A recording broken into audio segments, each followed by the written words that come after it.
Hello, nerds watching all over the internet. How you guys doing? It is Thursday, September 22 of 2022, and we are here for another exciting live edition of Wrestle Rewind. Yeah! 22. I'm your host, Jose Casabona. Also, You with your numbers. I know, right? I am your host, Jose Casabona, host of this program, also the founder of this awesome, amazing channel that you are subscribed to, that you are watching, and that you are a member of. And we appreciate each and every single one of you that's out there that's listening to us right now. I am tall. I am bald. I've been going to conventions since 2007. I've been doing this program for 10 years. Not alone. Channel, not this program. This entire channel for 10 years. And, of course, I have so many interests, so many hobbies. One of those, of course, including being a fan of professional wrestling. And joining behind the camera is the host of the Black Files by tag partner for Wrestle Wrewind, the man who puts in demand hours behind all the videos that we produce on this channel every single week, Mr. Juan Arau. Thank you for that introduction, Jose, and don't you ever forget the mister. And much like on all our other shows on this channel, we are simulcasting on youtube.com/theravensflock and twitch.tv/theravensflock online. Hit the subscribe or the follow button on the bottom right corner of your screen, and also hit that notification bell to stay up to date on all of our media content. And, of course, leave your questions and comments down below, and we will answer them during the duration that we are live. But pray tell, Jose, what do we do on Wrestle Rewind? Well, on Wrestle Rewind, we review 3 of the many watched wrestling programs here in the United States, which is WWE's NXT 2.0, All Elite Wrestling's AEW Dynamite, their TV special, AEW Dynamite's Grand Slam, and Impact Wrestling, which airs on Access TV. Now, this is a very, very interesting time. A Grand Slam has come and gone. It's in the books. I'll be chatting about it. NXT's upcoming TV special, Halloween Havoc, has recently been announced, and it's 6 weeks away from now. So, of course, it's on October. Big shock. And Impact Wrestling's pay-per-view event, their Friday pay-per-view event, Victory Road, is tomorrow night with Bound for Glory in 2 weeks' time. Holy snap, I want to go ahead and say hi to everyone in the chat. We've got Nikki Bella, Special Snowflake, Bunda, and Shamanistic Unicorn Sam up in the chat, folks. Hello. Welcome to Wrestle Rewind. Bunda is asking, I hope Jose's glasses didn't break. Oh, Bunda. Buddha. Listen to me, pal. I haven't had a good day, so maybe tonight is not. I'm giving you an out. Tonight is not the time to wrestle my jimmies. I'm seriously giving you an out, Buddha. I suggest you take it. It's all right. Buddha, now you've got me saying it. Bunda isn't over here busting people's chops just because he does it out of love. All right, so let's go ahead and start with this week's edition of NXT 2.0. But before we do that, with a lot of awesome change happening since the anniversary edition last week, I believe a change in this house is in order. La la la la la la la la. Thank you. Yay! Now the good NXT logo. Also, hi Adriana G. Welcome to Wrestle Rewind. All right, fantastic. So this one is kind of a downer. The show opens up with a video segment backstage featuring the NXT North American champion Solo Sikoa and the former NXT North American champion to the left, Carmelo Hayes, with WWE Hall of Famer and former WWE World Champion Shawn Michaels, who is the head of creative in NXT right now. I guess we can kind of call him the NXT commissioner or whatever. He's got experience being commissioner for the WWE, doesn't he? He's also been like the official spokesman for the WWE as well. Hasn't he done this stuff before? He has done this stuff before. Yes. He's been involved with the WWE in a lot of capacity. Ha ha ha ha ha. Yeah. All right, so let's get to the stupidness of this segment. So, following a successful title defense on last week's SmackDown against Madcap Moss, which was pretty fun to watch, so apparently Solo Sikoa's title win from last week's anniversary edition was nullified because Solo Sikoa was not voted as a fan's choice for Carmelo Hayes' opponent, and the whole match itself apparently was not sanctioned by WWE NXT. Excuse me? Yeah. What? Yeah, and also because Says who? And also because he's not an NXT wrestler, a superstar anymore. He's a SmackDown superstar. What? Yeah. Okay.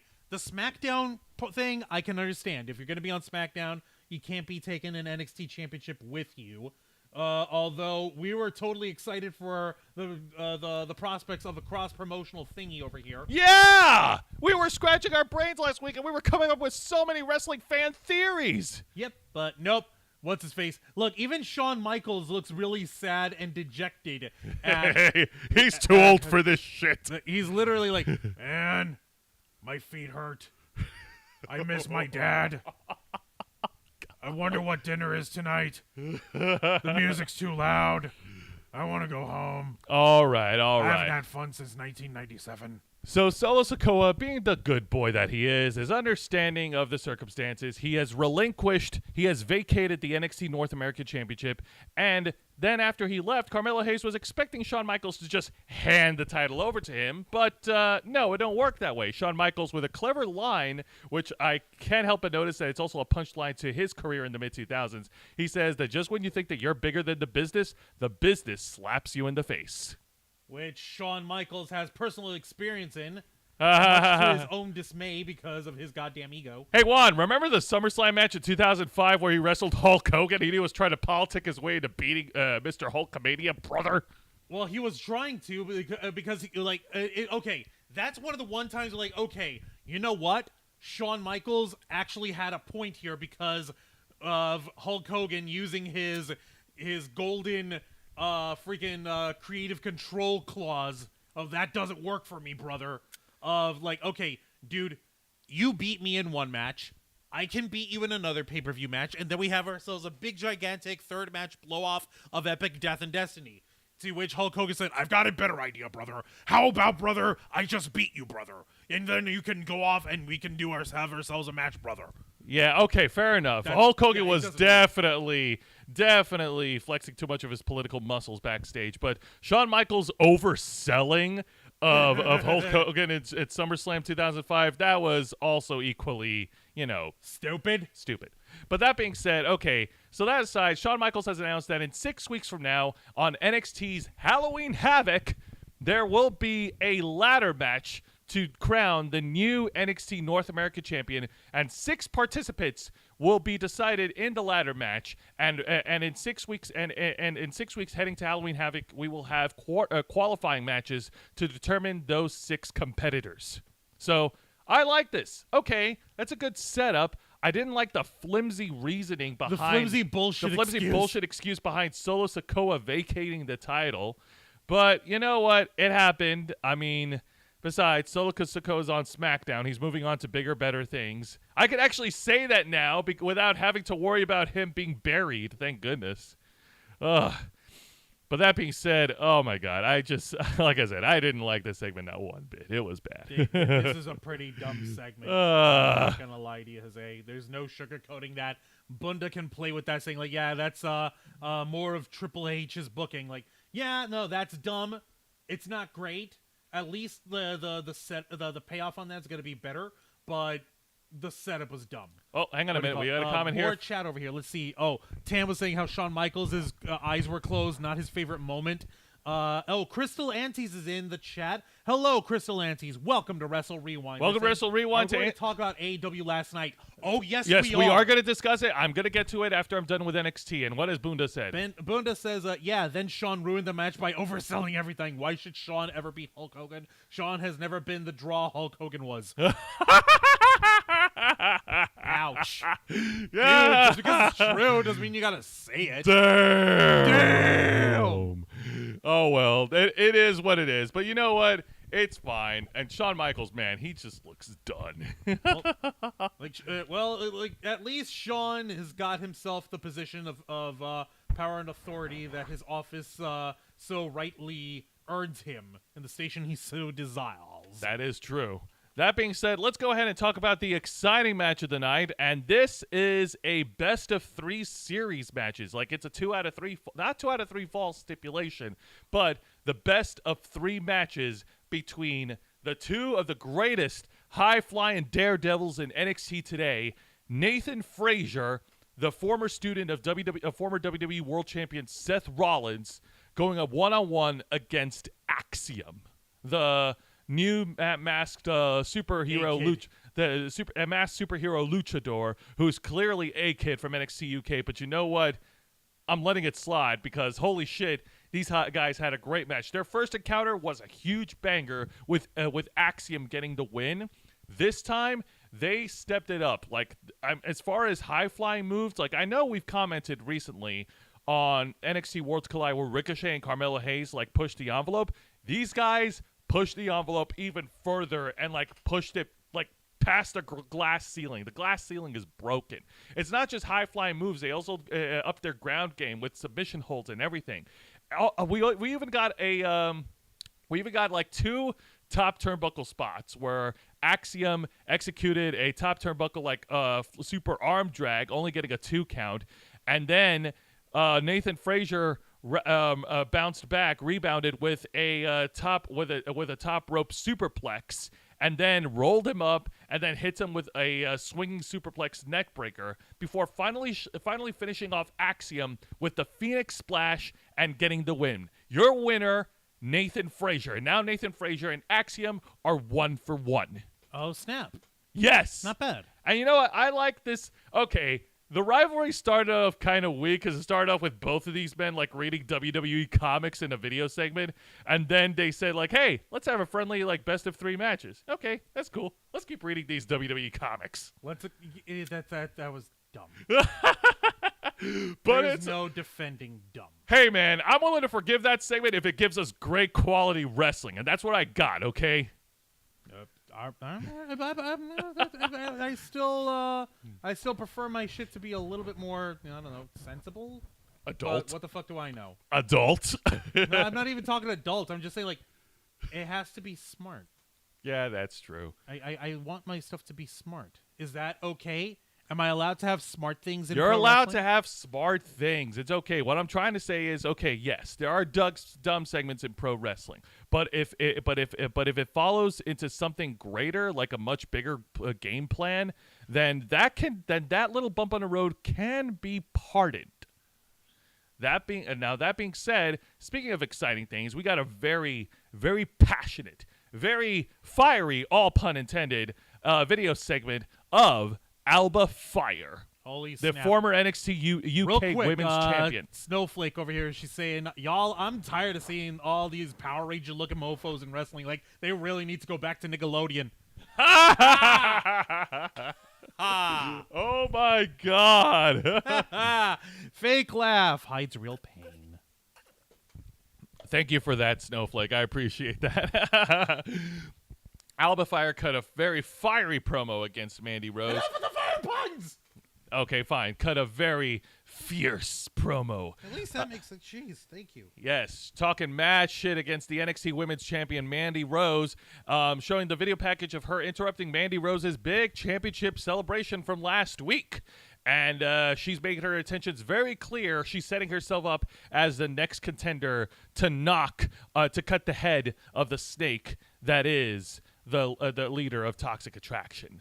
Mandy Rose? Alba Fire wants to take on Mandy Rose? Oh, yes. No, I'm not gonna lie. Mandy Rose barely looks like she weighs like a 98 pounds soaking wet. But at the same time, god damn it, she's been on a roll.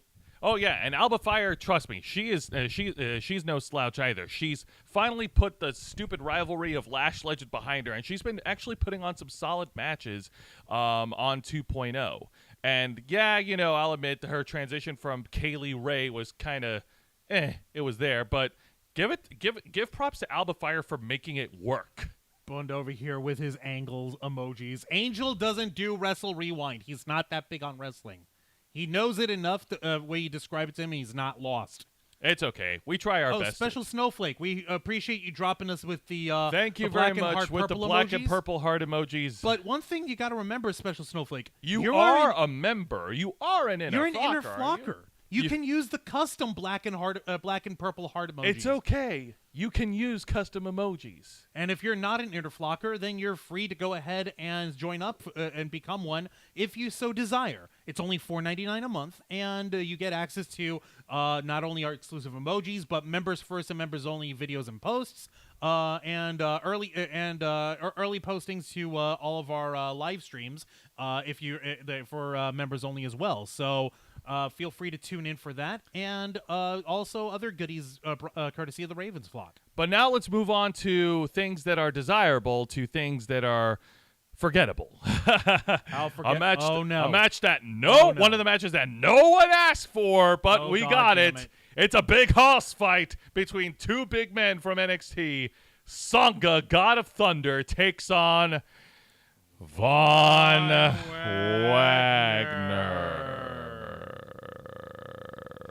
Wagner. Oh, damn it! I was dreaming that this piece of shit wasn't there. Oh yeah, and Snowflake did drop the flock heart emojis. We Hey. appreciate that. No, you're right. You did. Thank you very Time much. for Ravens flock and nighttime crochet. All right, so But I understand if you need an excuse for a shameless plug. let's get Thank you for that. Let's get to the review. So Is this that- is a oh, big. Bunda's Let's get asking- to what? Bunda's asking if Sanka God of Thunder is the Middle Eastern guy they were pushing after the after WrestleMania on Raw. that him? No, Yeah, right. that was Veer Mahan. He was the one that. Oh yeah, the Veer Mahan guy who was coming. He was coming. No, that was his. No, He was coming so badly. He needs a doctor. He needs a proctologist. that I makes. Guy needed to get off of the Viagra. He was coming for way longer than 4 hours. All right, let's get to the fucking match. No, that was Veer Mahan. This is Veer Mahan's former tag partner, Sanka. And this was just clunky as fuck. It was hard for me to get through. I'll skip to the end. Von Wagner Please. picked up the win and put this god fucking mess away. And yeah, I just needed to get it off my fucking TV screen. And if So- you want to talk about Sanka, as of right now, according to the Wrestle media outlets, WWE currently has no plans for Veer Mahan. So between Veer Mahan and Sanka, I think Sanka should be counting his blessings that he's got any TV time on NXT. Yeah, and Veer Mahan came all this way for nothing. Oh, yeah. He was coming, but now he's going. You could say it was anticlimactic. Wow! I wasn't even going to try to go there. Oh, Viagra jokes. Thank you. Thank you very much. Because those are still in vogue. Those are still in fashion. Am I right? Of course, absolutely. Yeah, penis. Anyway. All right, so let's get to the not so good segment of the night, and I hate saying this because this is one of the female wrestlers who I was very high on. Is this who Roxanne I am Perez? high on? Yes, Roxanne Perez. But she's awesome, and she's mini, and doesn't she have that rivalry with Cora Jade right now? Oh, I'm gonna get to that, but in this video package, first of all, the first half is her talking about her showing respect and praise for the former NXT UK Women's Champion, the final boss, Miko Satomura. Both of them, I covered this on last week's program. They both had a great women's match that put Roxanne Perez on the map. Right, yeah. No, that was was that last week or the week before? I believe, yeah, no, it was Week before last, right? Week before last. Yeah, because it was right after the Worlds Collide event. It was. Worlds Collide It show. really was. So, like, yeah. And yeah, okay, no, she had that an part excellent- is fine. That's okay. But then as soon as she started talking about Cora Jade, like they showed the video of Cora Jade attacking Roxanne Perez from behind, and I don't know, it's just her tone, her facial expressions. She doesn't sound angry. She doesn't come off as angry or pissed at her former BFF. She sounds too happy, too chirpy. Even when she's making threats, she still keeps that happiness, that chirpy facial expressions, and I'm just like, woman, she fucking attacked you from behind. Show some goddamn anger. Okay. Anger. Zay, please don't throw your phone down. At least not without our Ravens Flock phone case, which is available on our Teespring store. Shameless plug. Unfortunately, I don't shameless have the case on me. But no, you need to show the right emotion. You gotta get angry. You gotta get mean. Exactly. Haven't you learned nothing from dodgeball? Haven't you If learned you nothing? can dodge Cora Jade's skateboard breaking, you can dodge a ball. But also, please get mean. For fuck's sake, what is wrong with these wrestlers at NXT? Why don't they get mean? Okay, when they and trash talk. Snowflake was saying, not y'all saying final boss. No. Okay, for the record, do we still have a photo of Mako Satomura? Hang on. Go ahead and find it I'm on gonna find Google. one. Okay, because I know. Hang on, Mako Satomura. Yeah, go ahead. Okay, Pull up any picture. Any I will picture. okay, yeah, I'm pulling up pictures of Mako Satomura here. Hang on a minute. Here we go. Yeah, this is a good one right here. That's a good one. Go ahead and That's a share good one. that. Give me We'll just a minute. yeah, just to appease Special Snowflake. Not to appease, but to show our point. Okay, I'm show gonna our show our point about Mako Satomura here. Yeah, you show off the picture. I'll provide the facts. Yeah, here okay. are the facts. This is why when you see this woman, the final boss, Mako Satomura, this is why you call her the final boss. Number one, look at this woman. Number one, look at that woman. Number two, to provide the facts, since making her debut in 2021, Mako Satomura has been undefeated in singles competition in NXT UK, and she has an undefeated streak as the NXT UK Women's Champion. Meaning that championship belt over her shoulder, she's been had that shit. Yes. She's been had that. That's number one. Number two, isn't she like a veteran of the game for 25 years? She cut her teeth. She's cut her teeth in Japan. She's also wrestled in WCW in the mid-90s during the Monday Night War. Yeah, that WCW, the one with the finger poke and the David Arquette and the Ric Flair wooing and the I don't think those are good examples to bring up on. And the guy who booked his own divorce. Okay, you can stop now. The point is, she has earned the title. Fuck, are you okay? not impressed by Mako Satomura, Bunda? That's the problem. Yo ass needs some Jesus. You need some educationating. Hang on. Y'all pulling up the landlady from Kung Fu Hustle says, Special Snowflake, yeah, do you know what happened to everyone who crossed her? They got their shit wrecked, remember? Yeah. Don't go try this shit. Don't do that. But that being said, she is definitely a decorated wrestler in her own right. And yeah, no, that was part of the video package. Getting back to the earlier point, I'm sorry, Juan, like your thoughts. Like, do you think she should have, like Roxanne Perez, she should have shown more anger? Yes, I do. Like, you're describing to me how she's talking about, like, Cora Jade, I am very disappointed and I am very angry, and I will take my payback against you. Like, bitch, get pissed. Act like somebody stole the freaking fun-size Snickers out of your Lunchables. Yes! Act like somebody poked a second hole in your Capri Sun and you can't drink it no more because all you got is nothing but air. You act like someone stole your cat. Exactly. If you steal my cat, if I have a cat and you steal it, you know I'm going to rip your balls out. And if you ain't got balls, then we will surgically install balls on you and then rip them off. That's right. We're giving you sex reassignment surgery just to take it back. I don't know. Steph the alternate's not the only one who can keep the balls. We can too. Jesse Eisenberg. That being said, Roxanne Perez, please, I think you need to do some promo work. Please. You're at the Performance Center for a reason. Learn to perform. All right. Now of being angry. Now let's get to the main event of the night, and this is to determine the number one contender.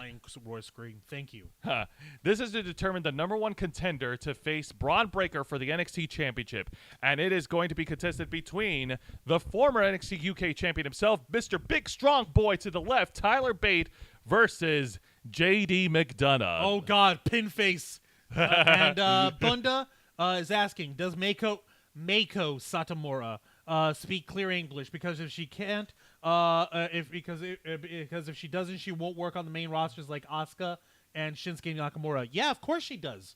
Yeah, of course. Mako Satomura has been speaking English clearly. And Snowflake, Cora Jade, I am very disappointed to you. Go to your room, young lady. Thank you. All okay, right. so before this match took off, Braun Breaker joined commentary, but he wasn't alone. Braun Breaker brought in a special guest, one of the survivors who was part of the Connor's Cure program. Go ahead and share the picture. Check it out. Check it out, that little kid. A thriver in the Connor's Cure Foundation. Landon, the Conqueror Chase. Isn't he adorable? Yeah, that is adorable. That kid's awesome. I like that, man. And you know what, Braun Breaker, hey, man, you know, Steiners can be kid-friendly. Yeah. You know what I mean? Like, do you remember how kid-friendly the big bad booty daddy was, his uncle Scott Steiner, when he was manhandling Stacy Keibler with Test? Oh, That was so kid-friendly. You know, maybe we shouldn't bring up that That is example. the legacy of the Steiner family right there. Okay, but Rick Steiner did better. Barks like a dog. Let's move on. So this was definitely okay. Jokes aside, this was really awesome. It was really nice. And then Braun Breaker joined commentary, and now getting back into the main event. So these guys put on a great clinic of a match for everyone to show, and they pulled off all the trademark moves. JD McDonough trying to dissect Tyler Bate, working on his joints, you know, because he's a crazy surgeon who does yoga, who does yoga, hangs upside down, and gets pin needles stuck. Acupuncture on his face. Acupuncture on his face. What the fuck? Tyler Bate was able to fire back, and even at one point, Tyler Bate launched JD McDonough and had JD McDonough crash at the announce table, and then JD McDonough just looked at Braun Breaker with a creepy, sinister smile. You mean this exact same one in his freaking still photo here? No, that's not. No, that's his disgusted look. Look, he has a sinister smile, like, oh yeah, I love that pain, baby, or whatever What the fuck? I don't know. It's hard for me to describe. So after the fight spilled at ringside, they took the fight back in the ring. Tyler Bate executed his airplane spin, a wrestling classic move, mind you. And it looked like he was going to win until JD McDonough catches him off guard, hits him with the devil's side, and picks up the win. Your winner, and facing Braun Breaker in round 2, JD McDonough. Oh, snap. So McDonough is going to get another shot at Braun Breaker. That's right. Oh, Tam is over here saying, yeah, I'm not buying the mean face either off of JD McDonough. No, I know. So I don't know. I don't know if this is going to be a short-term program or they're going to stretch this out for another 6 weeks until Halloween Havoc. What's this all about? Oh, yeah. Surprise! Then afterwards, after their little face-off, we get a surprise return / debut of the former NXT UK champion from Moscow, Russia, the Tsar, Ilya Dragunov. What the fuck? Yes, and they all face each other. He looks like somebody did the freaking Naruto butt poke. Juan, you have my permission to go on Google and look for a photo of Ilya Dragunov. Oh, shit. Yes. Bunda's like, yay, another midget. You know, okay, fuck you, Buddha. This guy is not a midget. Ilya Dragunov is a hell of a wrestler. He's had one of the best matches with 5'10". He's only an inch shorter than me. Yeah. So you going to call Juan a midget? Apparently, I'm a midget according to Bunda because everyone is a midget compared to Bunda. Yeah. So, Ilya Dragunov wrestled one of the greatest matches against Walter in NXT TakeOver 36 last year before the rebranding to NXT 2.0. Okay? Don't you at least need to wait until I have my, still photos of the guy before you didn't have to pull up a PMG of him. But yeah, okay, I mean, sure. There's Ilya Dragunov. There's the Tsar, the wrestler from Moscow, Russia. Hello, Tovarich. I am much larger than Bunda. Juan, please don't. No. Don't sully his image like that. Come on. He deserves more respect. Tovarich. You're an I asshole, destroy Juan. you, Tovarich, and Bunda will not make fun of my height because I may not be as tall as other people, but I will also break. You're an asshole, dude. All right, knock it off. Jesus Christ, you and your Russian stereotypes. Hey, I'm not the one who said, "Hey, pull him up." You're the one who said, "Pull him up." Yeah, I said pull him up. Don't act him up. I will act all I want. I will act a fool. I don't give a damn. All right. So I control the airwaves. I control the horizontal and the vertical. That's an Outer Limits joke for all you older folks like me. Hang on Wancho is not a pro wrestler. I was, and then I got wow, he even spelled your name wrong. Check it out. What the fuck?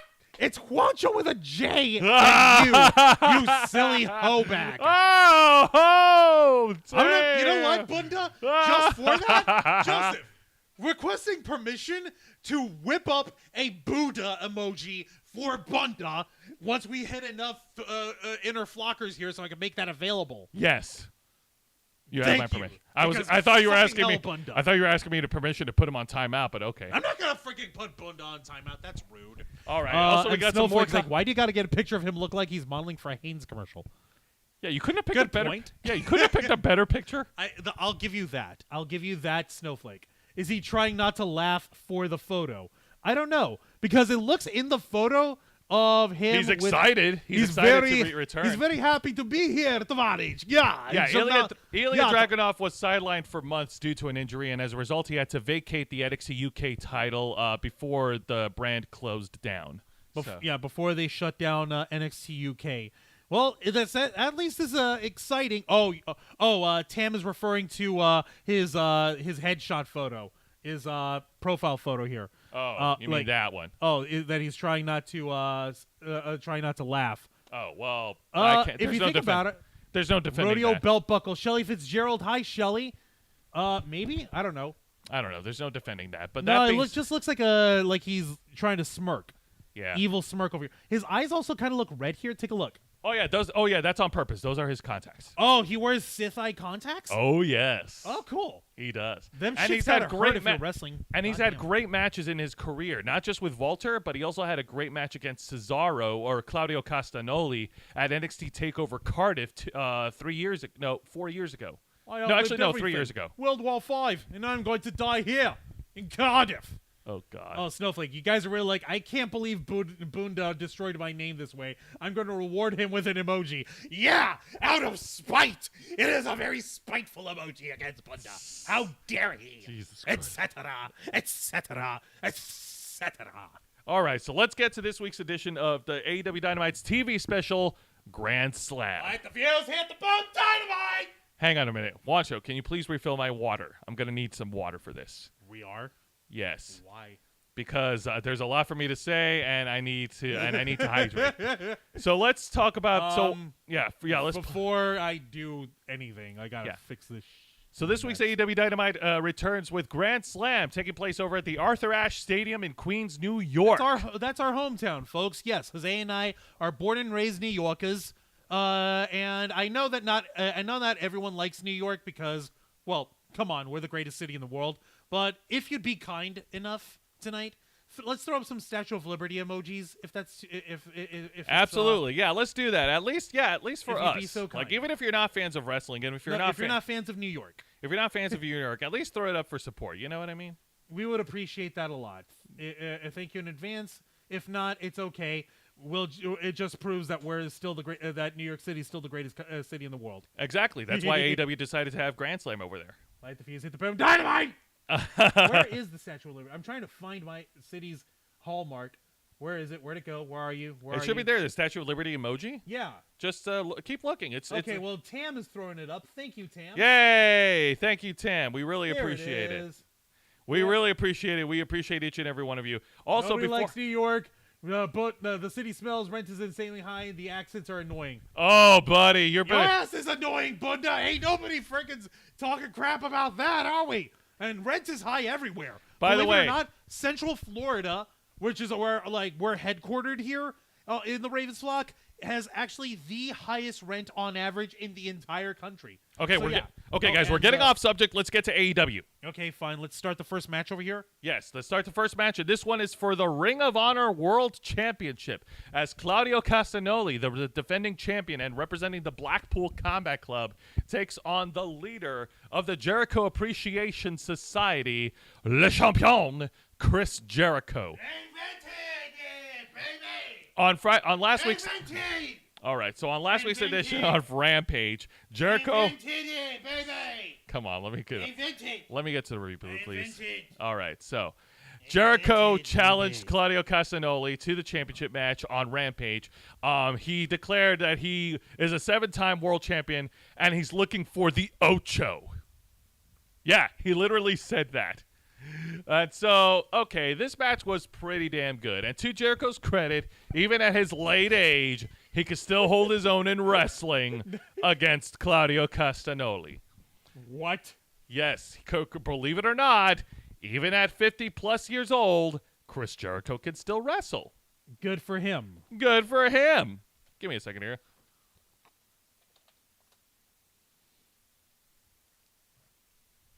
Claudio Castanoli pulling out all the tricks in his book, including a series of European uppercuts.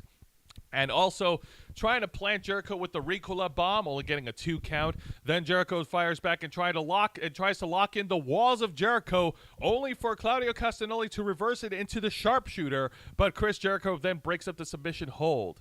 And then later in the match, Jericho. Then we get to the finish. Actually, no. Before we get to the finish, Chris Jericho whipping out the big swing. Everyone loves it when Claudio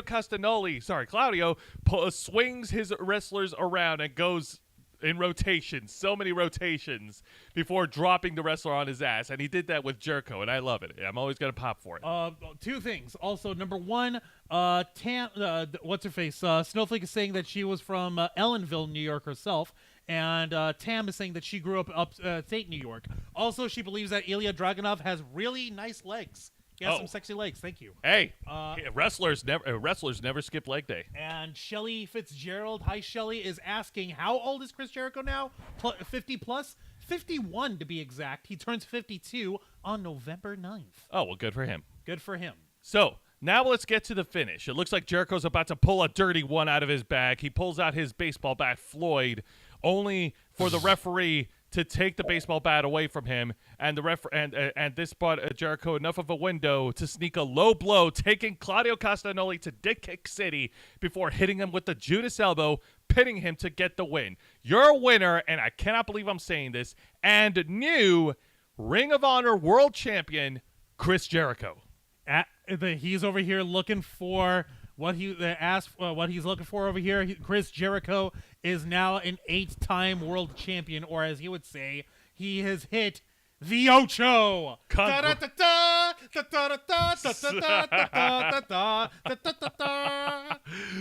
you and for that. You can see him defending Ring of Honor on ESPN 8, the Ocho. Oh, God. This is about as good of a goddamn TV deal as Ring of Honor has right now with a non-existing TV channel. It's a work in progress.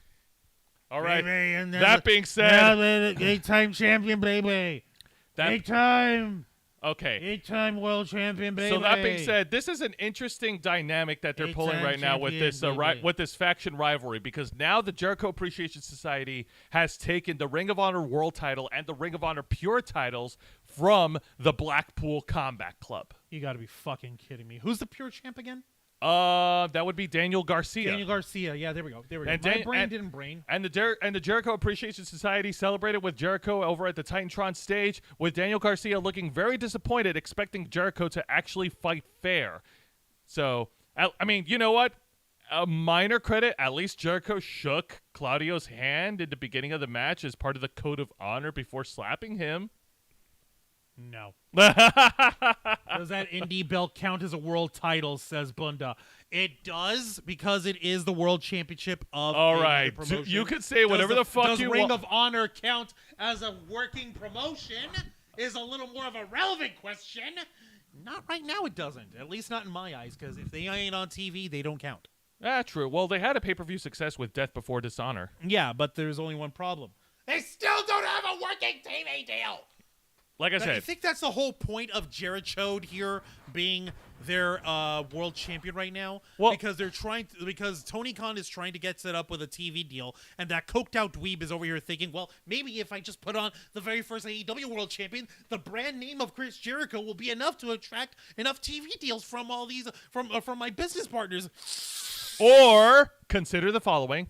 Perhaps this is a consolation prize for Chris Jericho, since he wasn't able to win the advance in the tournament for the AEW World title. Consolation, because Chris Jericho so desperately needs validation that he needs a consolation prize in the form of a world championship of a promotion that doesn't have a working TV deal. Yeah, that is so thoughtful. That is so kind and thoughtful.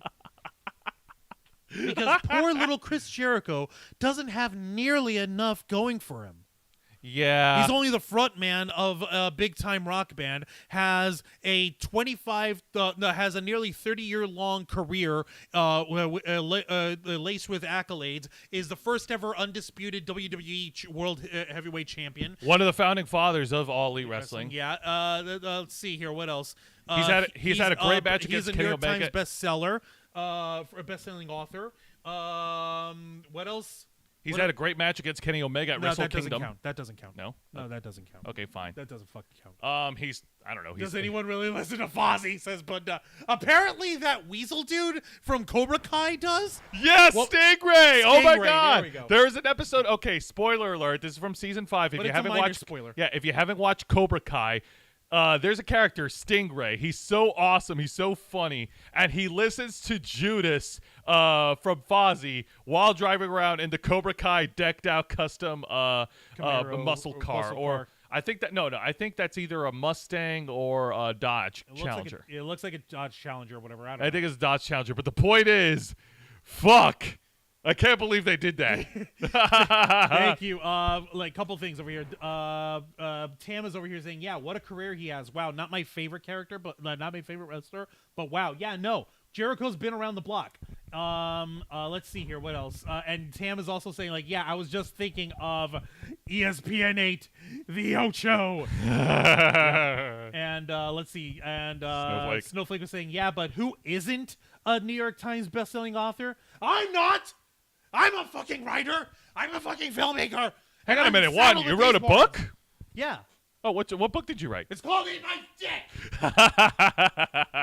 And Bundo's saying, I'm not watching Cobra Kai until Jaden Smith is brought in. Then you're never watching. Wow. Oh, God. You're never watching Cobra Kai then, because it's never. No, Juan, don't play to his game. This is a game for Bunda. I don't think he actually means it. I think he's being contrary for the sake of being a troll. He is. That's his whole game. It's how he entertains himself by having us entertain him.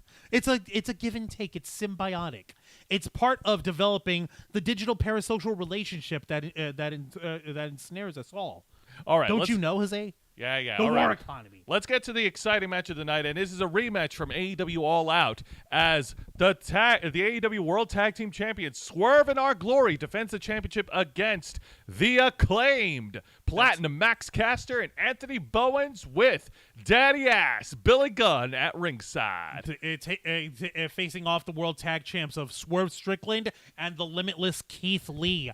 This was a banger. And yeah, Snowflake was not expecting that retort. You're damn right. Wizards for a second rule. Expect the unexpected. Hells yeah. Hey, Wancho. What? Scissor me, Daddy Wancho. You know what? This one time, I consent. Yeah!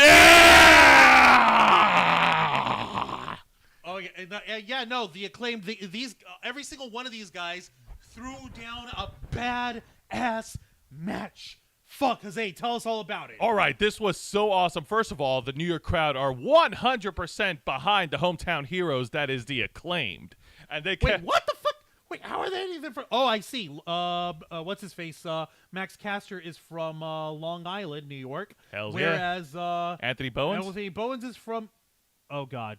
Where's he from? Nutley, New Jersey. I will forgive him this one time. For this one time. But that being said, no, this was definitely an exciting match, and it was definitely lots of twists and turns.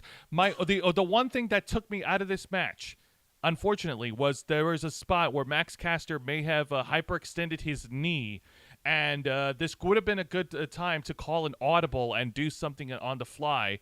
But the way they decided to finish the match, and this one took a few points off of me, but not enough to not call it exciting, was that there was a dirty finish where Billy Gunn actually attacked Keith Lee and Swerve Strickland with the referee's back turn, hits both with the famous sir, and then throws them back into the ring for the acclaimed to hit their finishing move and get the win. Your winners and new AEW World Tag Team Champions, the acclaimed. God damn!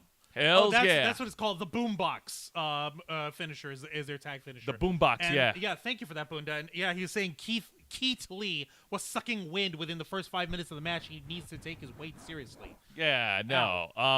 So that Keith Lee, I ain't for like trying to mess with anyone's like fucking body or whatever, because like I'm a fucking 250 pounds and like I'm not exactly ring shape myself. But Keith Lee is a pro. Yeah, the guy, he can still move, man. He can still move, but at the same time, ouch. Yeah, no, like that's some like he's got to have to work on his in-ring cardio if he wants to have a little more longevity in his pro wrestling career. But hell yeah, Finally!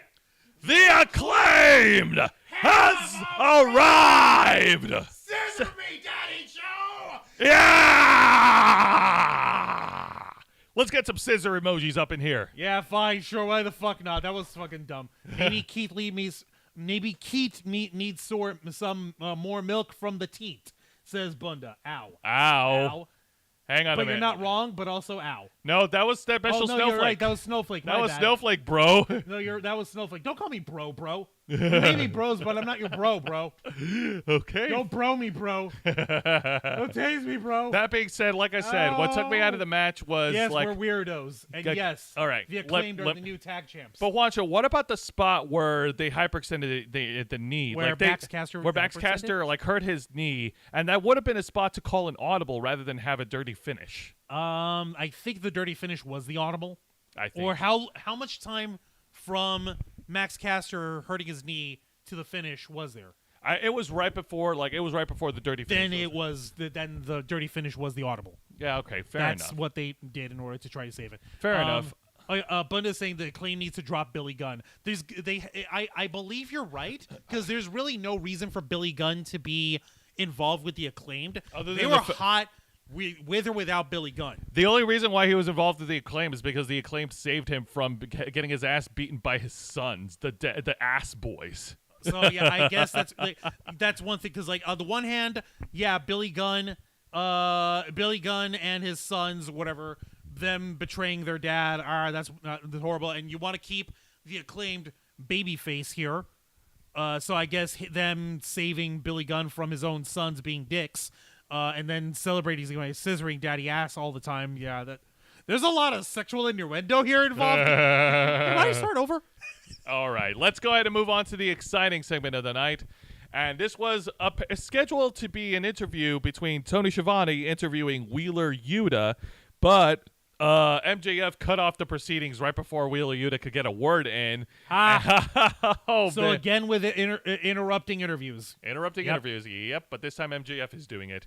And MJF is basically just running down Wheeler Yuta, saying how like he likes to like talking trash about like Wheeler Yuta's like lifestyle and how he goes from one girl to another, and, like really getting personal with Yuta. And then Yuta got on the mic and then first of all congratulating MJF on his engagement and saying that if his fiance is smart enough, she would leave him just like MJF left AEW after Double or Nothing. Ooh. And then this did not sit well with Maxwell Jacob Friedman. No, it didn't. And then MJF continued on and ran down every member of the Blackpool Combat Club, and then but like what really pulled the trigger was when he was talking shit about William Regal and calling him a former addict, and that's when Ow, really? Yeah. We're going to go there? We're going to go there. Yes. Fuck you, MJF. Wheeler Yuta then slapped MJF in the face. MJF replied with a headbutt, and the both of them has fight until his new bodyguard from the new faction, the Firm, W. Morrissey, came down and destroyed Wheeler Yuta. W stands for Wardlow. God damn. I'm kidding. Can I just give another moment over here with how fucking lost W. Morrissey looks? Why does he always look like he just woke up 3 minutes ago? Jesus fucking Christ. Maybe it's a giant effect. I mean, I'm 6'5", but I don't look dead when I walk around. Oh my God. Oh, what's his face? Bunda over here dropping shade on MJF. My goodness, MGK, whatever, is small. He's the same height as Tony Shavings. I do not see the star potential people see. Oh my God. Okay. Height does not always equal in-ring ability. W. Morrissey is a gigantic dude, but he moves about as well as lead in water. Yeah. All right, and that's number one. Number two, MJF may not be the biggest dude, but he's got the biggest fucking mouth on him too. He's got the biggest fucking mouth, and he has been involved in very, very compelling storylines in AEW. That being said, but the greatest crime that MJF ever did was he pushed down poor Tony Schiavone. What? Yeah. Tony Schiavone was trying to get MJF to stop, and then MJF attacked him and threw him down. Poor Tony. Really? Yeah. Really? Fucking really? Yeah, no. Oh, I see what's up. I see what's up. Okay, I see what's up over here. He's okay because I see why he did that. It's pretty straightforward. Tony Schiavone, it gets shafted as the microphone stand. I fucking make fun of him on that all the time, but he's still like one of those senior nostalgia people that AEW has for credibility and all that stuff. Yep. So the problem is MJF, when he talks, everyone fucking cheers their ass off for him, especially considering that isn't MJF also from New York? Yes, he is. Long Island. Yeah, he's also from Long Island, so of course they were going to cheer for MJF. What he did, he knocked down fucking what's-his-nuts. He knocked down Wheeler Yuta Tony first. Schiavone. First he knocked down Wheeler Yuta, and then he knocked Tony down Schiavone for extra heat to remind people that he's a bad guy. Yeah, but man, Tony Schiavone. And you know what? He just recently got his balls back by confronting Stokely Hathaway, and now he's getting his ass beat. Damn, man. Smart ones over here says, Shelly agrees with Bunda and about MJF not being big. Bunda saying, Juancho, all these guys for the most part have in-ring ability, and all MGK is doing is taking personal shots. Nothing creative about that. He'll get exposed if he goes to the big time. The AEW fans cheer and the Raw and SmackDown fans will not. Damn. Oh, hang on a minute, Bunda. Why you call him MGK? What does MGK stand for? Joseph, Machine Gun Kelly. Oh, wow. You're going there, bro? Yes. Okay. He's making fun. Okay. And Tam is asking, what is MJF really proving? He's trying to prove that he's a bad guy by knocking over Tony Schiavone and by taking shots at William Regal for having been a former addict. He's an asshole. He's a bona fide asshole that the whole loves gimmick to of get him under being a your smart mouth skin. asshole. And he's better than you, and you'll know it. That's his whole thing. Yes. I don't get it. All right. So let's go ahead and move on to the... like, why? All right, let's go on to the match of the night, and it is a fatal four-way match for the AEW Interim Women's World Championship as the reigning champion Toni Storm defends against Serena Deeb, the former NXT Women's Champion Athena, and the former former AEW Women's World Champion Dr. Britt Baker, DMD. So, okay, it was booked near the end of Grand Slam. All right, let's see how much TV time they were given. 4 women in this fatal 4-way Women's World Championship match. Yeah. Let's see how much airtime did they give the match itself. We all know what's coming. If you guys watched AEW, we know what's coming afterwards. But for the sake of actually keeping track with our continuing call out of give AEW women a proper airtime. Tony Khan, fucking coked out idiot. And also, folks, I see that we've only got 6 likes on tonight's stream. Let's get some more likes up in the house, if you'd be so kind. All right, so let's see here. All right, so the fatal 4-way match lasted 9 minutes and 50 seconds. 9 minutes, 50 seconds. Yes, the match was Not horrible. It wasn't horrible. It was all right, and of course we had a pretty cool spot where Toni Storm locked in a submission hold on Britt Baker, and Serena Deeb locked in a submission hold on Athena, and both Toni Storm and Serena were roaring at each other while trying to make their opponents tap out, and they were beating each other up while having the submission holds locked in. That was pretty cool. I liked it. So, like, what? Were they trying to, like while they had their lock or whatever, where they just, like, try to just with one free hand to the other woman? Yeah. What the fuck is that all about? I tell you what, that's so insane. weird. It's insane. Of course, the match ended with Toni Storm getting the roll-up on Dr. Britt Baker for the win. Your winner and still AEW Interim Women's World Champion Toni Storm. And then afterwards, there was a post-match beatdown where Dr. Britt Baker and Rebel and Serena Deeb beat down on the babyface women, Athena and Toni Storm. And then Jamie Hayter came out, and it all looked like that Jamie Hayter was going to turn on her BFF, Britt Baker. But no, it was just a ruse for absolutely no reason. And Britt Baker then puts on her glove, and it looks like she's about to lock in the lockjaw on the Interim Women's World Champion until we get the official AEW televised debut of Saraya, who is the former inaugural NXT Women's Champion, former WWE superstar, Paige. What? the fuck? Holy shit! Yeah! Holy shit! Fuck. Damn! Is actually over here saying, by the way, Paige is really beautiful, but she does not look like she did before. I don't know what changed, but it looks a little odd. It's just a little plumping on the lips, a little bit of cheekbone things. Just a little bit. I Just mean, a little. she still looks freaking awesome. And yeah, no, it is official. The Saraya Knight, or Paige, whatever you want to call her, she is all elite. To answer your question, yes, Britt Baker is an actual doctor. She is an actual dentist. Yes. I'm not. I wish I could make that up, but you were saying something important to say? Yes. Saraya is all elite. Yep. You need better scales with this shit. God I get damn, it this from hurts. Twitter. Leave me alone. Twitter sucks. Leave me alone. Twitter's where nuance goes to die and where Christopher Boozy thinks he's a fucking god. Yeah, no. Let's not reopen that can. We I already won't did that. reopen every can. Oh, when's Alberto Del Rio coming? Is she married to him? No. No. No. Alberto Del Rio's far removed. Fuck that clown. He's getting everything that came to him, and he could go fuck himself. Now, as far And as the Saraya... No, she's not married to him. That was ages ago. All right, guys, I'm the host. Let me answer these questions, for goodness sake. All right. And I'm fucking answering for you. I'm helping out. What the fuck? all right, well, anyway, so, yeah, no. Saraya is far removed from Alberto Del Rio, that piece of shit Latino wrestler.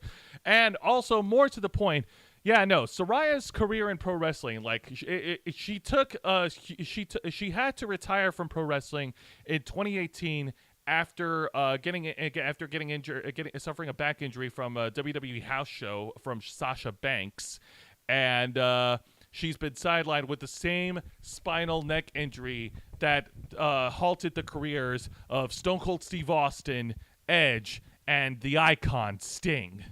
Yep. So, what do you call it? What's his nuts? There have been advances where you don't know if Saraya is actually going to be an in-ring competitor or if she's just going to be a manager for now. Not sure. I'm not sure, but the possibility is there, and AEW just got a huge boon in adding star power to the women's division. Also, Crystal Auntie is over here. Hi, Crystal, saying Alberto Del Fartlo. Yeah, fuck him. Yeah, fuck him. And Bunda's saying, like, yeah, she looks nothing like the old Paige. I mean, she looks good, don't get me wrong. And yeah, it took me a minute, says Tam, to see it too. And Shelly saying, wrestling is no joke on the body, that's for sure. No, it's not. It's not. And yes, Good God. Juan is right. There has been improvements. Sting is still wrestling, albeit on a part-time basis in certain circumstances. He stands at the top of the stage, menacingly pointing his bat at you before doing a tightrope dive, even though that's fucking crazy for him to do.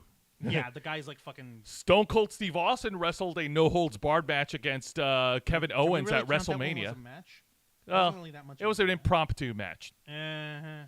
But Austin fought. Come on, tell me you didn't enjoy Stone Cold fighting one more time. Joseph, notice how I never brought that as an issue. I enjoyed the match. I'm simply saying that wasn't an actual wrestling match. Hey, man, if the referee was in there, it's a match. Also, and Edge, of course, Edge has had a great career, like resurgence since coming back from his career-ending injury in 2020. Yeah. So, yeah, do I think it's possible that she's going to wrestle? It's very likely. We'll have to see where it goes. But like I said, AEW just got a huge boon, and this helps boost the star power in the women's division. Oh, Snowflake saying, I'm sorry, but Paige looks like she's about to into the freaking ring while moonwalking. She might as well have. Wait, I'm sorry. Let's now use her actual name. Saraya is adding star power to the AEW women's division. Yeah, Saraya looks like she's about to into the ring. Thank you. All right, let's get to the bad segment of the night. This is a backstage segment. It started with an interview with the current Ring of Honor and AAA and IWGP Tag Team Champions, FTR. They were being interviewed, and they were kind of disappointed that they didn't get a shot at the AEW World Tag Team titles, even though they're ranked number 1 in the win-losses ranking system. For what that's worth. Hey, they're still counting that as something that's important? I know, right? Is that something that matters? The win-loss record that they hold? Huh? Does that actually count? Does it? Really? Yeah. Apparently not. But then the interview was interrupted, big surprise, by the Ass Boys. I mean the Guns. They're not called the Gun Club anymore. They're just the Guns. They're the Ass Boys. They're the Ass Boys. So Colton Ass, and Austin Ass are basically trash-talking FTR. They're claiming that they have more charisma, more personality. They're more deserving of the title shot. It's a forgettable segment. Fuck them. Not FTR, but fuck the Guns. Fuck the Ass Boys. All right, hang on a minute. Did we get a comment from Snowflake? No, that's the same comment. All right, never mind. Let's go ahead and move into the main event of the night. This is it. The tournament finals. The finals of the Grand Slam Tournament of Champions to crown the new AEW World Champion. Both members of the Blackpool Combat Club collide in the rematch from AEW's Revolution. Jon Moxley, the purveyor of violence, the Death Rider, versus the American Dragon, the former WWE World Champion, Bryan Danielson. Yes! With William Regal joining on commentary, of course. After all we've been through, two of a pair, now on opposite sides. From the very start, with honor we do. Watched each other's back and we battled with pride. We're Muslim brothers, but now we have to fight each other. And we trust our fate to the heart of the car. No matter what, let the end begin. No matter what, a little rest will win. No matter what, we're in this together. No matter what, we'll friends forever. All right, stop. No matter what. Anyways, so Okay. this was definitely... Silly time is over. Time for Blackpool violence and these guys being all ultra violent with each other because Moxley can't go 1 minute in the match without bleeding. Surprise. He didn't bleed. What? I know, right? Anyway, Balderdash! this... Slander and calumny of the highest order! Shut up. I watched Dynamite, you asshole. Anyways. Throw a little Creed sound in there. Thank you. Gene Rick in the chat. Hello, Gene Rick. OMG, what did I walk into? LOL. You walked into Brothers. Okay. All right, so this main event fight was definitely a fight. This was not as spectacular as their first match in Revolution, but this was definitely something that the Queens crowd definitely enjoyed. Hells yeah. In New York, with the greatest city in the world, we know good shit when we see it. I like Bryan Danielson. Like, he definitely has stepped up his ground game against Jon Moxley, locking in multiple submission holds before eventually locking in the bell lock, trying to force Moxley to tap out, but Moxley would not do it. And then Moxley tries to plant him with the paradigm shift, but only gets a 2 count. And then Bryan Danielson, like, both of these guys go back and forth, and it's just a fucking fight until Moxley finally hits the Death Rider, but only gets a 2 count. And then we get to the main finish. Jon Moxley, after pulling all his tricks out of his bag, locks in a rear naked choke like a sleeper hold, forcing Bryan Danielson to pass out in the ring, and lost to Jon Moxley, your winner, and now 3-time AEW World Champion, Jon Moxley. Damn! Also, MJF was watching from the bleachers, but that's beside the point. The point is, Jon Moxley won, and if MJF is going to cash in his opportunity, he's going to be facing Jon Moxley for the AEW World title, big match down the line. You're not wrong. That seems like it's the route that they're going for right now, the 3-time champion. Yeah, no, this is something I was scratching my head about because, on the one hand, according to the reports, before all the shit happened with CM Punk and the Elite, Jon Moxley was supposed to take 6 months off of vacation after All Out, to take some time off from the ring until he was called in for damage control, essentially, to help rally the troops and everything. And, kudos to Jon Moxley. He is a faithful soldier to All Elite Wrestling. He is literally the heart and soul. Good for him. Yes. I'll be the dollars and the cents. I would still argue that Bryan Danielson should have gotten the win because that would have freed up Moxley to take the time off, and Bryan Danielson could have had a prominent run as the AEW World Champion. Right?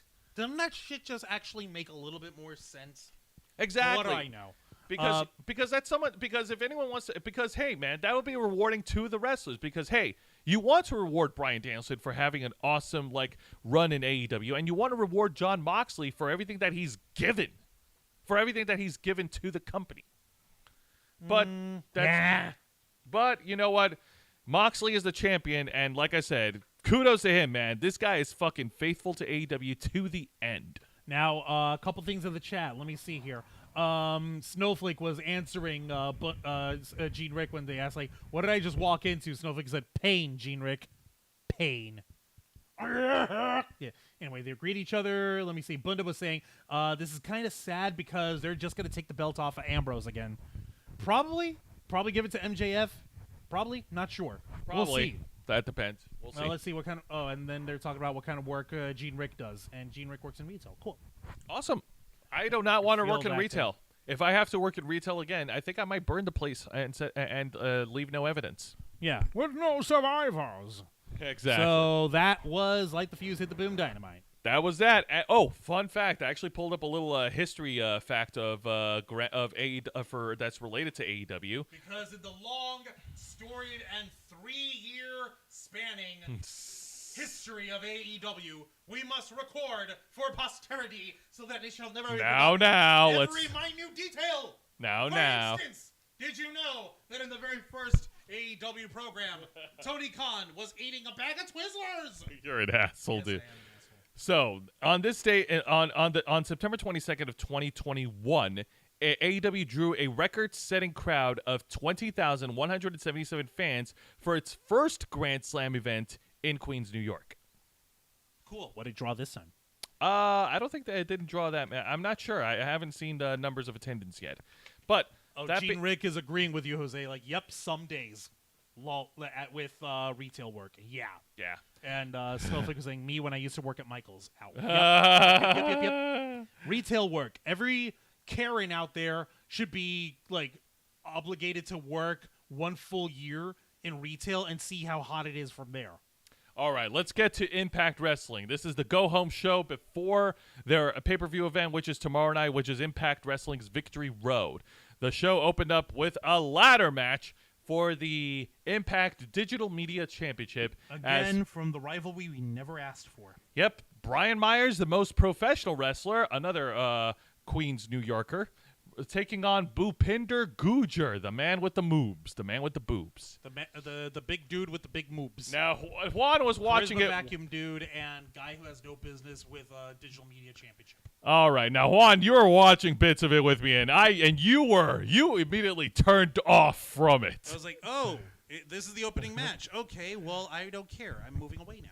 Also, this week's Impact Wrestling takes place over at the Factory over in Dallas, Texas, the same venue where they had the great Texas Death Match with Mickie James versus Deonna Purrazzo at Hard to Kill in January. Ah, yes, nice. Yes. So this match was definitely as brutal as a ladder match expected. No disqualification. Anything goes. They hit each other. The ladder came into play as the weapon. I'll skip right to the finish because this was a fucking stinker. Well, first of all, we got some blood in this match. Bhupinder Gujjar actually busted his mouth open during the match.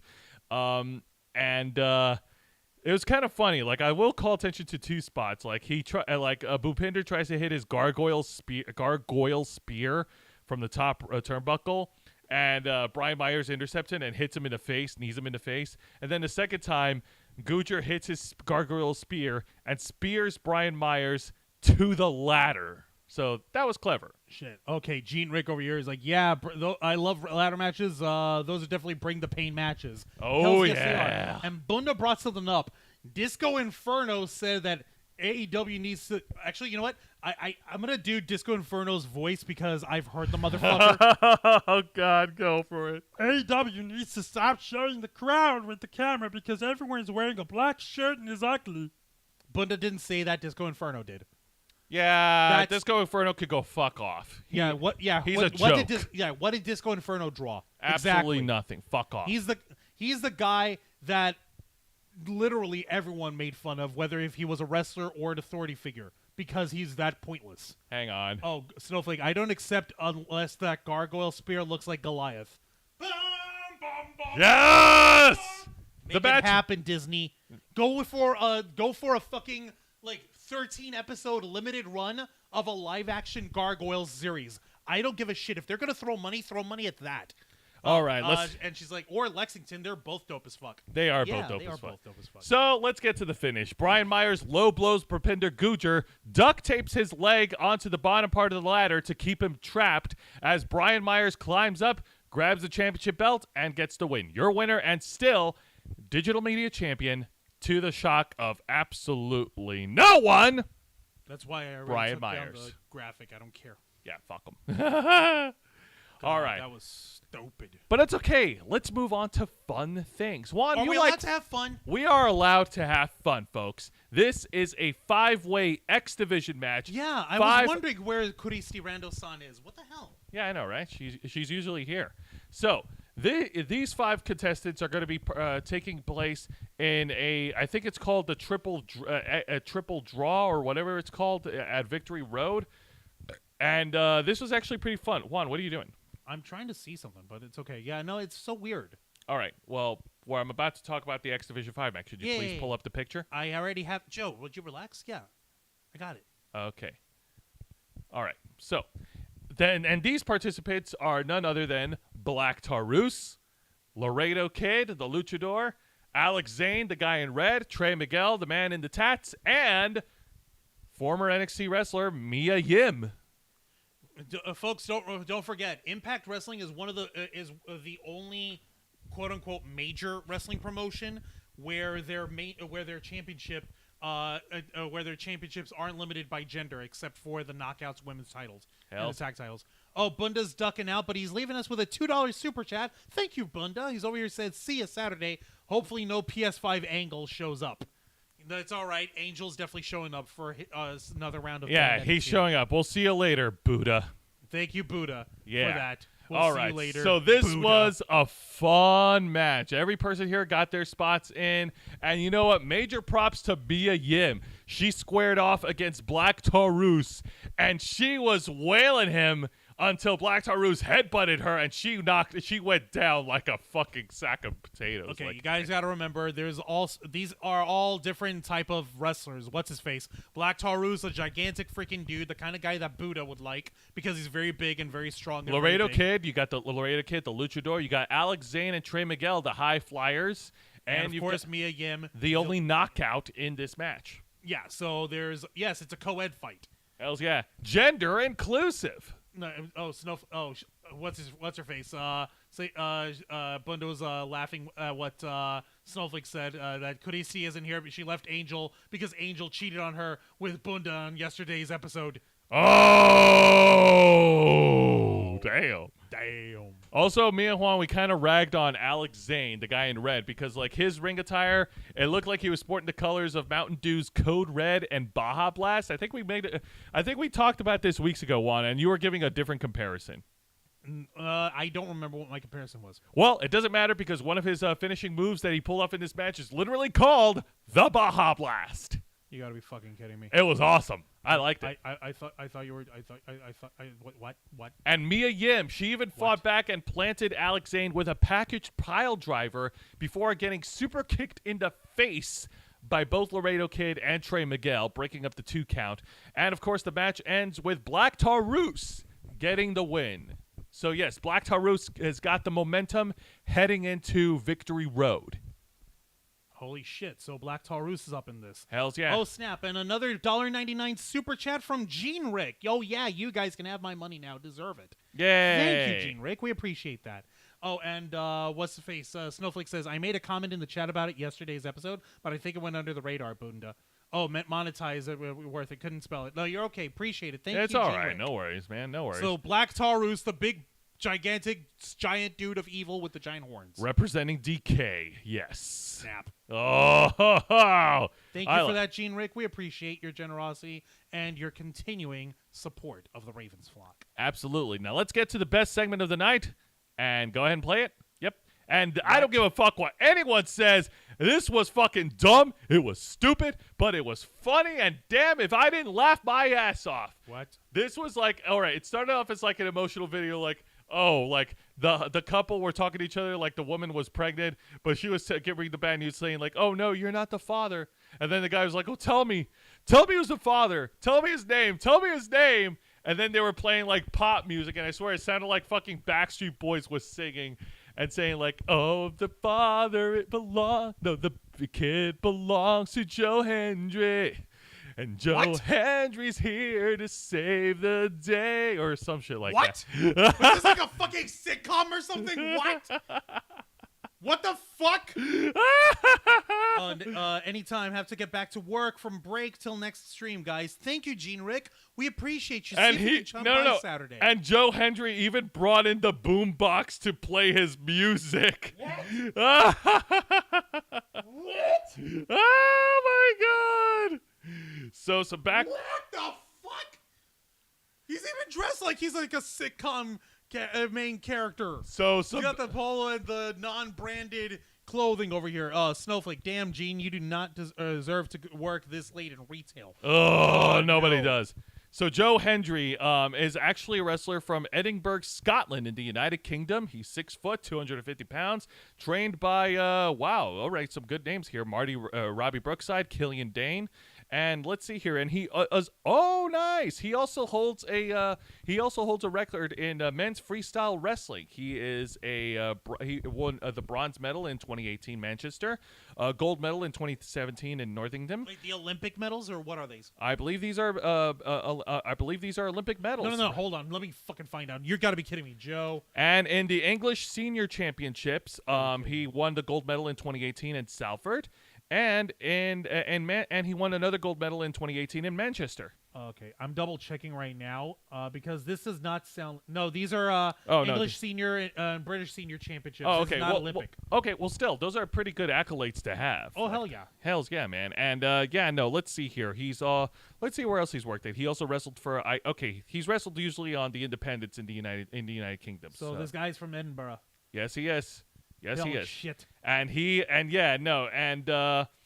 actually did show up in Impact Wrestling in 2018, but it was only for a brief time. And he then left Impact Wrestling in 2019 after his contract was up. So, and then afterwards he was wrestling in Ring of Honor, and he's actually currently wrestling in Ring of Honor, including the reboot that's now under the leadership of Tony Khan. Oh, so also Joe Hendry was in Impact back in 2018. I think. I said that. All right. Okay, Vicente Guerrero in the chat. Hello, Vicente. Thank you for joining us on Wrestle Rewind. He's saying Joe Hendry was back in Impact is a fun time. I remember when he teamed with Grado. Another wrestler from Impact Wrestling. Grado. Yeah. Another. Holy shit, that's a big dude. Yeah. But that being said, I don't give a fuck what anybody says. That was a fun video, and that made me laugh, and I need laughter in my life. Yeah, we need some laughter after that snoozers. Why do you believe in Joe Hendry? I will eat you.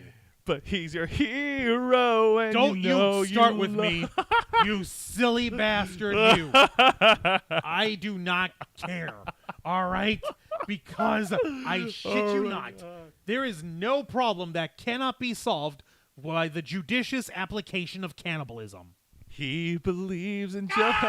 No. Next segment. Fuck. All right, let's get to the man match of the night. This is a blink and you miss it squash match. Zicky Dice representing Swingers Dungeon taking on the Impact Knockouts World Champion Jordynne Grace.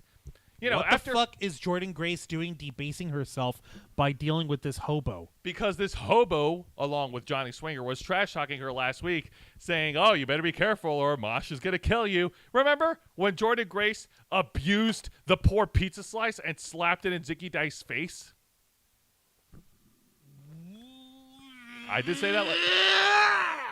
I don't know what makes me more angry. You continuing to sing that dumb shit or pizza being wasted.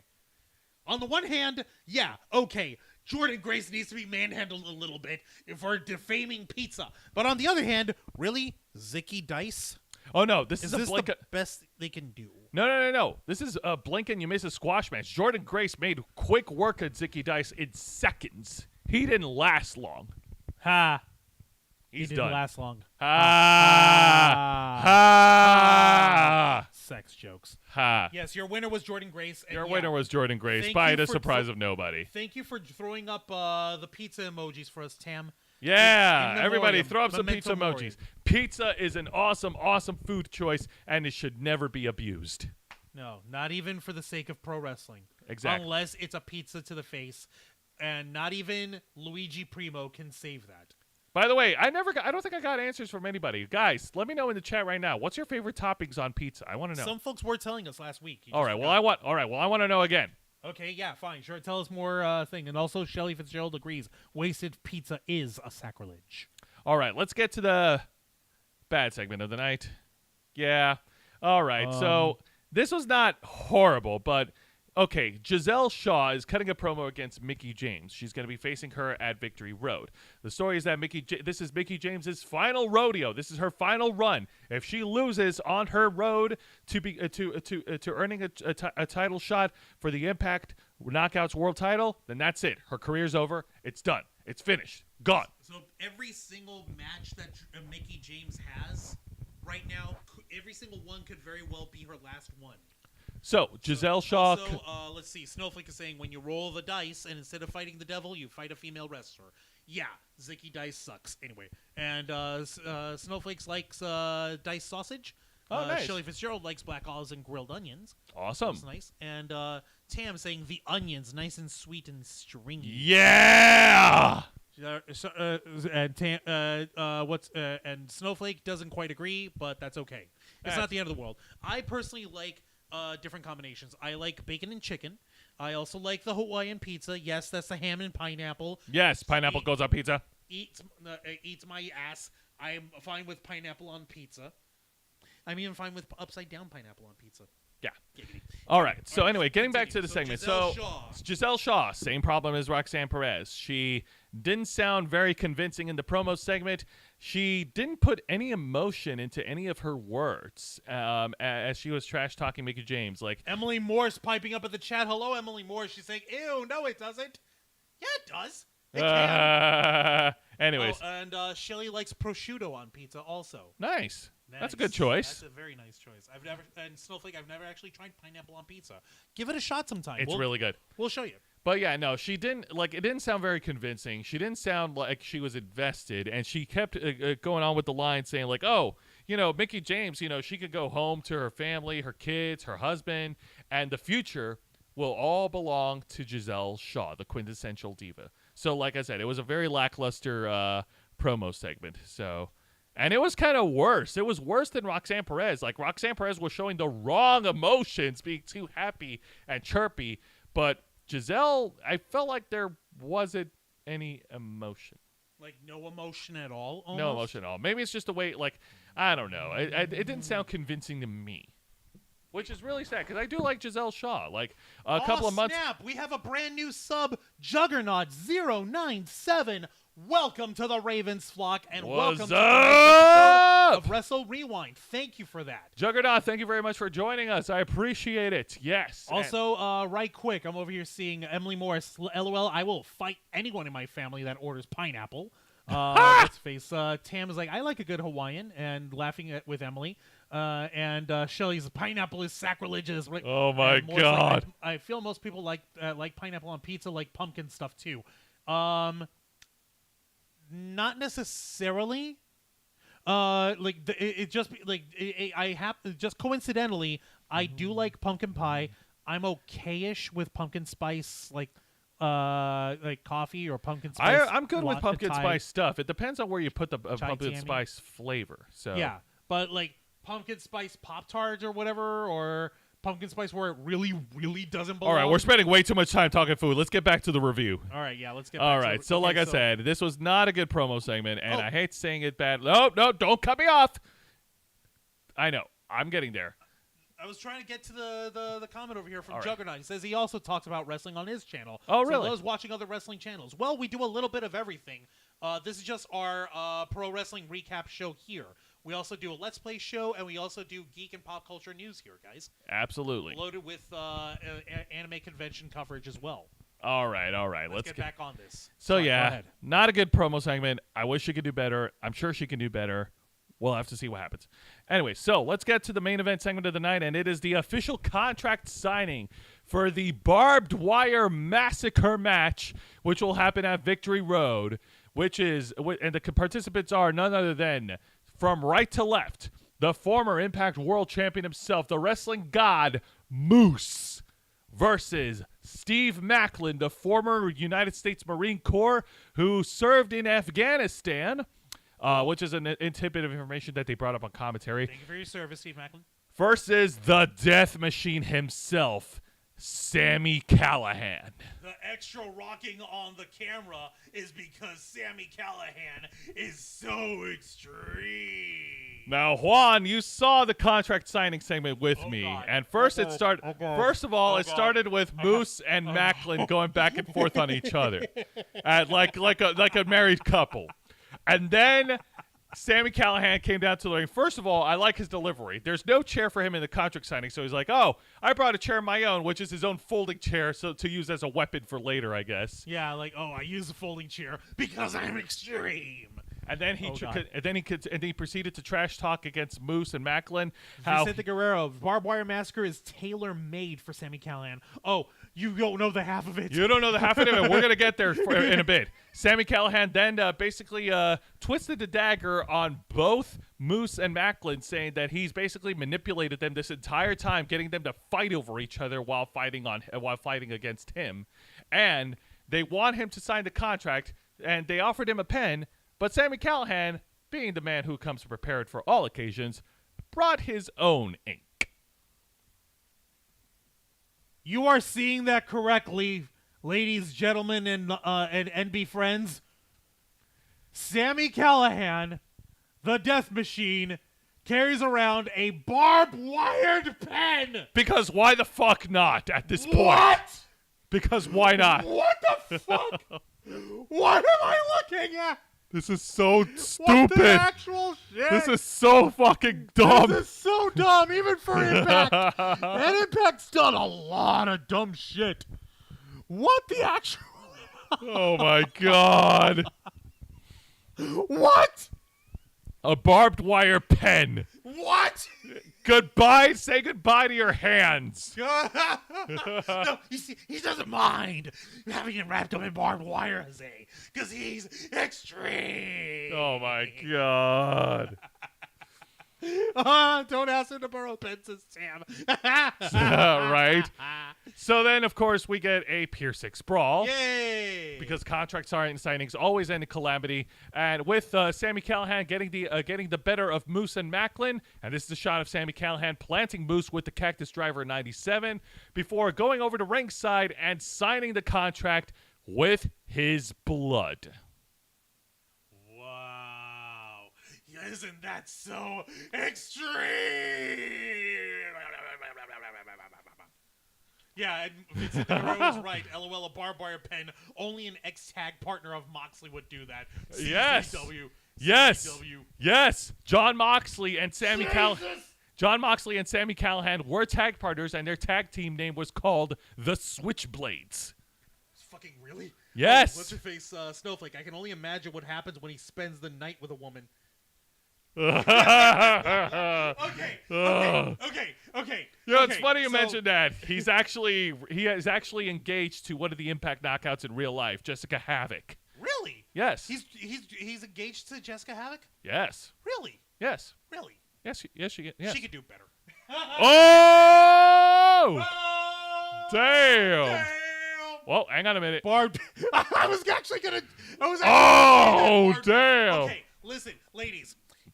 Do not ask Sami Callihan to break out the toys, all right? Because he's gonna have barbed wired freaking dildos. He's gonna have he's gonna have like exploding thumbtacked freaking paddle to paddle the booty. He's going to have like a freaking neck and freaking head cage like you would get from Saw or whatever. Because whenever you're Juan, please stop giving Sami sexy Callihan time with the Death Machine is extreme. Juan, please stop giving Sami Callihan ideas. Oh my God, you're not wrong. Hang on a minute. Tam is over here saying, my feet might look pale, but my hands and heart are Native American, FYI.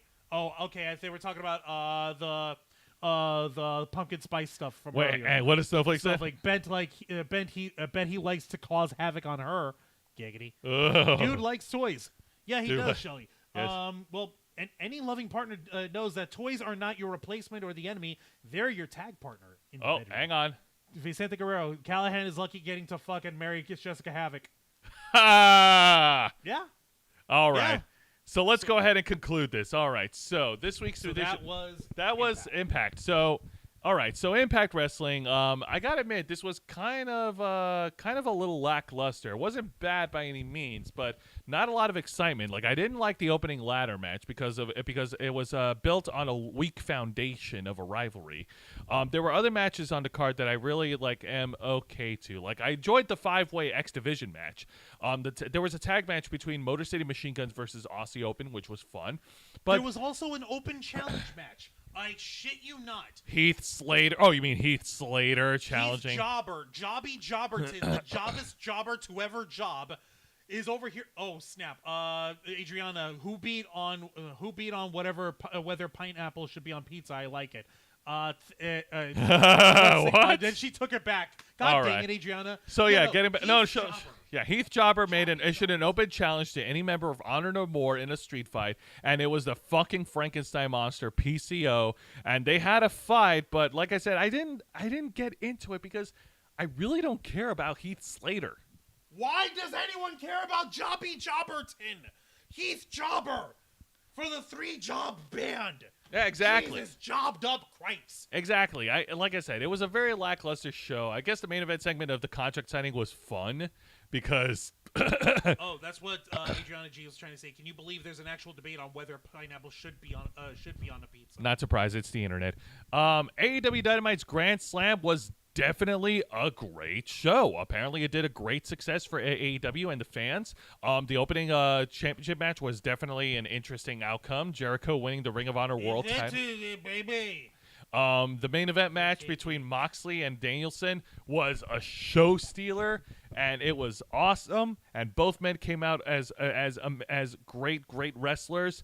I enjoyed the tag match for the AEW World Tag Titles. I wasn't too big on the one-on-one match between Pac and freshly squeezed Orange Cassidy.